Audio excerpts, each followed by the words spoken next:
Supreme കോടതിയുടെ പരിധിയിൽ വരാത്ത കേസ് പരിഗണിക്കാൻ നിർവാഹമില്ല എന്ന് പറഞ്ഞ ദളിത് വിഭാഗക്കാരനായ ചീഫ് ജസ്റ്റിസ് ബി.ആർ. ഗവായിക്കെതിരെ കോടതി മുറിയിൽ ഷൂ എറിയാൻ ശ്രമിച്ച രാകേഷ് കിഷോർ എന്ന അഭിഭാഷകനെ അഭിഭാഷക വൃത്തിയിൽ നിന്നും പുറത്താക്കാൻ കേന്ദ്ര സർക്കാർ തയ്യാറാകണമെന്ന് തൃണമൂൽ കോൺഗ്രസ് ചീഫ് കോർഡിനേറ്റർ സജി മഞ്ഞക്കടമ്പിൽ ആവശ്യപ്പെട്ടു.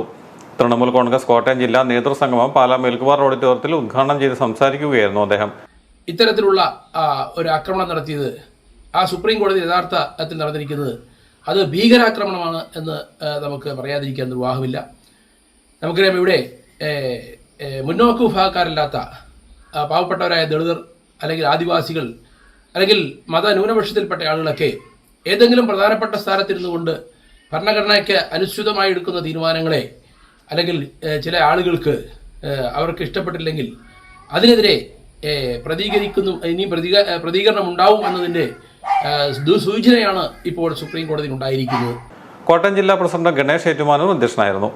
ചീഫ് കോർഡിനേറ്റർ ഹംസ പാറക്കാട് മുഖ്യപ്രഭാഷണം നടത്തി. General secretary M Khalid, Ansari Erattupetta, Noby Jose Panamthanath, Eappachan Athyalil, Subeesh Ismail, Santhosh Mookkilikkattu, Bibin Sooranadan, Abdul Niyas, Biju Thekkadam, Sunichan Puthuppally, CG Babu, KM Kurian, Vaisakh Surendran തുടങ്ങിയവർ പ്രസംഗിച്ചു.